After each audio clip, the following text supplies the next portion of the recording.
Shalom. Kembali lagi kita di dalam program Rema Restorasi melalui anugerah. Kita bersyukur kepada Tuhan yang senantiasa menyertai kehidupan kita dan memelihara kita di dalam kasih karunia-Nya yang besar itu. Kita sudah sampai pada Imamat pasal yang ketujuh. Dan dalam Imamat pasal yang ketujuh, saudara-saudara, di sana masih membahas tentang korban penebus salah, ada korban keselamatan, dan juga di sana tentang larangan memakan lemak dan darah, dan bagian imam daripada segala korban keselamatan. Mari kita akan melihat bersama-sama, saudara-saudara, di dalam pasal yang ketujuh ini ayat yang ke-25 dan 26. Demikian bunyinya. Karena setiap orang yang memakan lemak dari hewan yang dipergunakan untuk mempersembahkan korban api-apian bagi Tuhan, nyawa orang yang memakan itu haruslah dilenyapkan dari antara bangsanya. Demikian juga janganlah kamu makan darah apapun di segala tempat kediamanmu, baik darah burung-burung ataupun darah hewan. Setiap orang yang memakan darah apapun, nyawa orang itu haruslah dilenyapkan dari antara bangsanya. Saudara-saudara yang saya kasihi di dalam Tuhan Yesus Kristus,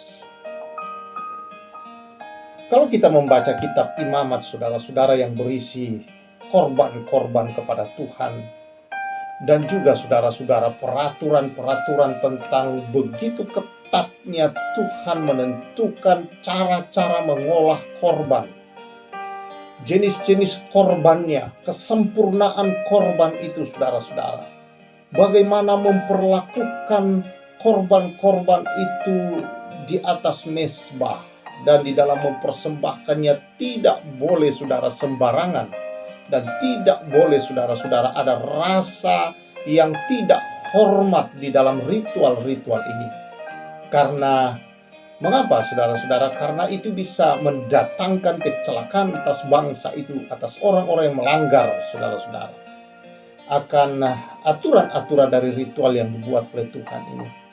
Pelanggaran itu, saudara, mendatangkan kecelakaan, yaitu kematian, dan menanggung kesalahan sendiri atas orang-orang yang membuat hal yang ceroboh. Nah, saudara-saudara yang saya kasihi di dalam Tuhan Yesus Kristus, demikian juga Tuhan mengatakan, yang dipersembahkan untuk Tuhan jangan ada yang memakan dari korban-korban yang diberikan kepada Tuhan, khususnya bagian lemak dan darah. Ini adalah hal-hal yang sangat menyangkut hal yang paling utama dalam ritual itu sendiri, saudara-saudara. Karena itu Tuhan sangat menghormati itu. Tuhan sangat menghargai itu. Tuhan begitu ingin supaya bangsa itu memandangnya dengan benar, dengan kudus, dengan hati yang betul-betul takut akan Allah. Saudara-saudara yang saya kasihi di dalam Tuhan Yesus Kristus. Dan itu, saudara-saudara, mendatangkan keselamatan atas bangsa itu. Pengampunan atas dosa mereka, saudara-saudara.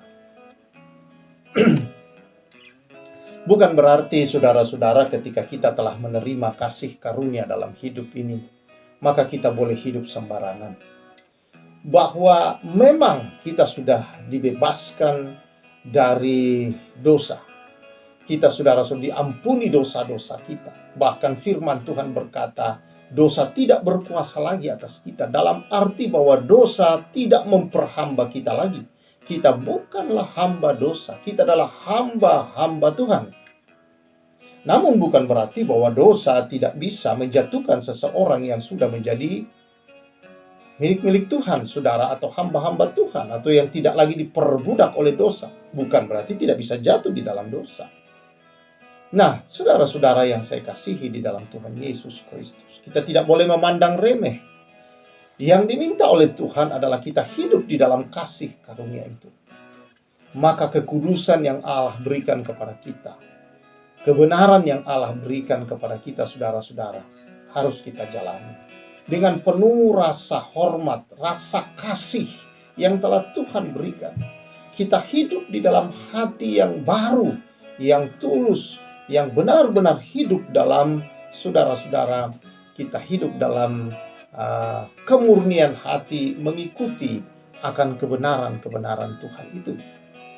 Saudara-saudara yang saya kasihi di dalam Tuhan Yesus Kristus, bukan berarti ketika kita berada di bawah kasih karunia kita boleh seenaknya berbuat dosa, tidak. Justru kita telah dibenarkan dan dikuduskan. Kita tidak lagi berada di bawah perhambaan dan kuasa dosa, tapi kita adalah hamba-hamba Allah. Berarti kita adalah seharusnya penurut-penurut Allah, bukan lagi penurut-penurut terhadap kedagingan kita, keegoan kita, keinginan-keinginan duniawi yang terjadi, godaan-godaan dosa yang datang, cobaan-cobaan dari dunia ini, saudara, itu yang memperhamba dan menaklukkan kita. Tetapi kita adalah hamba-hamba Allah. Kita mempersembahkan seluruh hidup kita sebagai sebuah ibadah yang kudus, yang berkenan. Saudara-saudara, seluruh hidup kita adalah ibadah. Artinya segala aktivitas hidup kita harus kita jalankan di dalam kebenaran. Karena itulah ibadah kita. Biarlah itu sebuah korban yang kudus kepada Allah. Syukur kepada Allah, saudara-saudara. Karena itu jalan dalam kebenaran. Dalam pekerjaanmu, dalam engkau berlaku sebagai suami, istri, sebagai apapun, pimpinan, karyawan, dan sebagai usahawan, saudara-saudara, dan rohaniawan. Saudara-saudara yang saya kasih, kita melakukan itu semua sebagai sebuah ibadah, sebagai sebuah korban syukur kepada Tuhan. Karena itu harus di dalam aturan-aturan yang benar sesuai kebenaran firman Allah, bukan sesuai kebenaran kita sendiri atau kebenaran dunia ini. Karena untuk itulah kita dipanggil, dibenarkan, dikuduskan. Saudara-saudara yang saya kasihi, itulah makna-makna dari semua korban-korban dan aturan-aturan yang ada di dalam perjanjian lama. Yang di dalam perjanjian baru, saudara-saudara, kita tidak diikat lagi oleh semua itu. Tetapi bukan berarti kita boleh seenaknya berbuat dosa. Tidak, kita bukan lagi hamba dosa. Kita bukan dikuasai lagi dosa. Kita tidak lagi berada di bawah hukum dosa dan hukum maut. Tetapi kita berada di bawah hukum kasih karunia Tuhan Yesus, itu kasih Allah yang setia terhadap kita. Dan di dalam kasih itu kita hidup dalam kekudusan, dalam kebenaran Tuhan. Tuhan memberkati kita semua. Terima kasih Tuhan untuk pelajaran ini. Biarlah setiap umat-Mu menghargai kasih karunia yang Tuhan anugerahkan dan sungguh-sungguh mengalami kuasa dari kasih karunia. Hati yang diubahkan, hidup yang terus-menerus diubahkan dari hari ke hari melalui kebenaran firman-Mu ya Tuhan. Dan hidup di dalam kebenaran itu, menikmati segala anugerah berkat kemurahan Tuhan yang mengikuti setiap anak-anak-Mu. Terima kasih Tuhan, berkat-Mu atas umat-Mu. Demi nama Yesus. Amin. Tuhan memberkati kita semua. Saya Pastor Samuel menyampaikan salam restorasi.